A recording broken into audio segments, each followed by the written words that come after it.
கர்த்தர் உன்னை தினமும் தேடி வருகிறார் என்ற தலைப்பில் நாம் அதிகமாக தியானித்து வருகிறோம். என்று கர்த்தருடைய வார்த்தை தியானிப்போம்.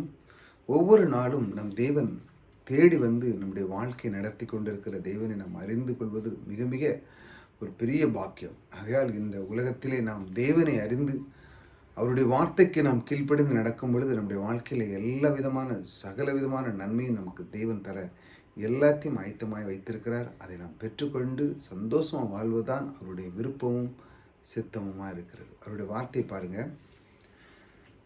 உங்கள் முதிர் வயது வரைக்கும் நான் அப்படி செய்வேன், நிறைவயது மட்டும் நான் உங்களை தாங்குவேன், நான் அப்படி செய்து வந்தேன், இனிமேலும் நான் ஏந்துவேன். பாருங்க, தேவன் ஒவ்வொரு நாளும் நம் தேவன் எப்பொழுதுமே முதிர் வயது இருந்தாலும் சரிதான், நமக்கு நிறைவயது அதாவது முடி நரைச்சி இந்த மாதிரி ரொம்ப வயதாகி இருந்தாலும் சரிதான், தேவன் சொல்கிறார், நான் உங்களை எப்படி நடத்தினேனோ, அதாவது இஸ்ரேல் மக்கள் அந்த மத்தியில் இருந்து எப்படிலாம் அவங்களால் நடத்தினாரோ அதே மாதிரியே நமக்கு அதே மாதிரி வாக்கு கொடுக்குறார். பாருங்க, நம் இஸ்ரவேலின் தேவனாக நம்ம அவரை வணங்குகிறோம். ஆபிரகாம் தகப்பன் அவர் வணங்கின அந்த தேவனை நாம் வணங்குகிறோம். அவனுக்கு கொடுக்கப்பட்ட அனைத்து ஆசீர்வாதம் நமக்கு கிடைக்க வைத்திருக்கிற அந்த தேவனை நாம் வணங்குகிறோம்.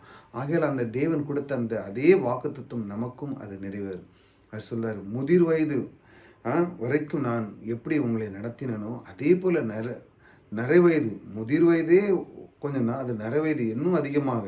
மனுஷனுடைய வாழ்க்கையை பாருங்கள், 50 வயசுல கொஞ்சம் ஆய்க்கலாவன் ஆகிட்டாம்பாங்க, அப்புறம் 60 வயசில் நிறைய முடிஞ்சு தள்ளாடுற டைம் ஆயிரும். அந்த நேரத்துலையும் பாருங்கள், சில பேர்களுக்கு எதுலேயுமே குறை இருக்காது. அவங்களுக்கு எல்லா நேரத்திலும் சாப்பாடு, உணவு, உடைகள் எல்லாம், பண வசதி எல்லாமே அந்தந்த நேரத்தில் அவங்களுக்கு கிடைக்கும். அந்த மாதிரி தேவன் அந்த நேரத்திலும் தேவன் அவங்களெல்லாம் இவ்வளோ அழகாக நடத்துகிறார் என்றால் அவர்கள் தேவனை அதிகமாக நேசித்து தேவனுடைய வார்த்தைக்கு அவர்கள் கீழ்ப்படிந்ததனால் இந்த மாதிரி தேவன் அவர்களை வழிநடத்துகிறார். அவர்களுக்கு அந்த மாதிரி ஒரு அற்புதத்தை தேடி வந்து செய்கிறார். பாருங்கள், நிறைவயது மட்டும் நான் உங்களை தாங்குவேன். அந்த மாதிரி இந்த டைமில் நான் உங்களை தாங்குவேன்.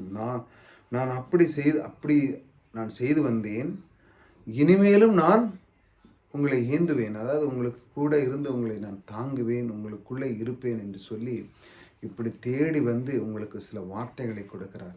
தேவன் கொடுக்கிற வார்த்தைகள் அனைத்துமே நேற்றும் இன்றும் மாறாதது. மனிதனுடைய வாழ்க்கையில் தான் சில வார்த்தைகளை மாற்றுவான். எப்படி என்றால், இப்போ சொல்கிறேன் பாருங்கள், இப்போ ஒரு உதாரணம், இப்போ உங்களுக்கு ஒரு நண்பர் இருக்காங்க.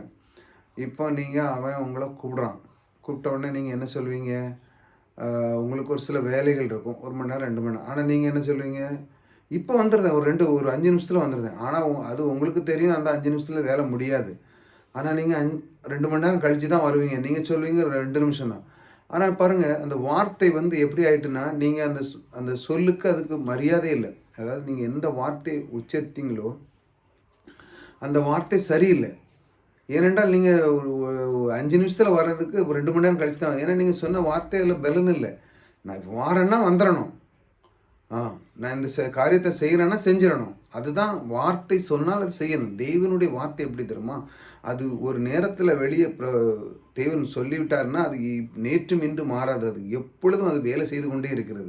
பாருங்களா, இன்றும் அது வேலை செய்ய அவருடைய பிரமாணங்கள் இந்த பூமியிலே அவர் ஆபிரகாம் கொடுத்த அனைத்து ஆசீர்வாதம் இப்பொழுதும் வேலை செய்து கொண்டு தான் இருக்கிறது.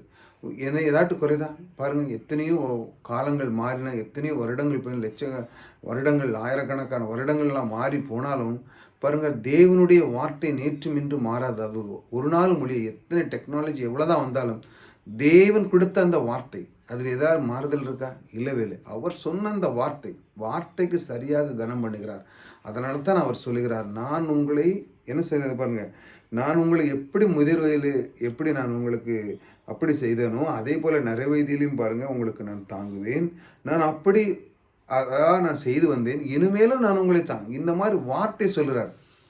இல்லை நான் பிறகு கொஞ்ச நாள் கழித்து தாங்க, ஒரு 2 வருஷம் கழித்து போகிறேன், 3 அப்படி இல்லை. அவர் சொல்கிறார், நான் செய்வேன், நீங்கள் என்ன செய்யுங்க. இல்லை நீங்கள் மனுஷன் என்ன செய்கிறான், நான் இப்போ வரேன், ஒரு பணம் கேட்டால் முடியும், கொஞ்சம் கஷ்டமாக இருக்குது அப்படிலாம் சொல்லக்கூடாது. முடியும் என்றால் முடியும், இந்த மாதிரி சொல்லிடணும். அந்த மாதிரி காரியத்தில் இருக்க நான் முடியும், என்னால் செய்ய முடியும்னா சொல்லணும்.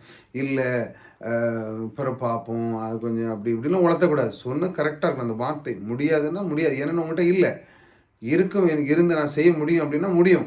ஏன்னா உங்களால் முடியும். இப்படி வார்த்தைகளை பேச கற்றுக்கணும். சும்மா வளதொளான்னு பேசக்கூடாது. கரெக்டாக பேசணும். நான் இப்போ 5 நிமிஷத்தில் வாரேன்னா 5 நிமிஷத்தில் வந்துடணும். 10 நிமிஷத்தில் வரேன்னா 10 நிமிஷத்தில் வந்துடணும். 10 நிமிஷம் சொல்லிட்டு 2 மணி நேரம் கழிச்சு வரும். அப்போ அந்த வார்த்தைக்கு கனம் இல்லைன்னு அர்த்தம். ஆனால் தேவன் எந்த அளவுக்கு நம்மளை அழகாக கனம் பண்ணுறார் பாருங்க. நான் இதெல்லாம் உங்களுக்கு சொல்லுவேன், ஏந்துவேன் என்று ஒவ்வொரு நாளும் அவர் தேடி வந்து பாருங்க. இந்த வார்த்தை நீங்கள் ரிசீவ் பண்ணும்போது இதுதான் அவருடைய வார்த்தை உங்களை உயிர்ப்பிக்கிறது. அவர் சொல்லிட்டார், நான் உங்களை தாங்குவேன், எப்படிலாம் நான் உங்களுக்கு செய்தனோ அதே போல் இன்னும் செய்து உங்களை நான் ஏந்துவேன் என்று அவர் உங்களுக்கு வாக்கு கொடுக்கிறார். இப்படி தான் தேடி வருகிறார். தேடி வந்து இந்த வாக்கு தத்தங்களை உங்களுக்கு கொடுக்குறார். இதை ஒவ்வொரு நாளும் 2-3 நிமிஷம் நீங்கள் கேட்கறதுனால தேவனுடைய வார்த்தை ரிசீவ் பண்ணும்போது உங்களுடைய உள்ள மகிழ்ச்சியாக இருக்கும். அதனால் வார்த்தை வந்து சரியாக சொல்லுங்கள். அதாவது சொல்லதை கரெக்டாக இருக்கட்டும். அப்படி சொல்லும் பொழுது அது நிச்சயமாக தேவனுக்கு பிரியமாக இருக்கும். இந்த அன்பு தேவன், உங்களை சுமக்கிற தேவன் உங்களோடு கூட இருக்கிறார். கர்த்தர் உங்களை ஆசீர்வதிப்பார்.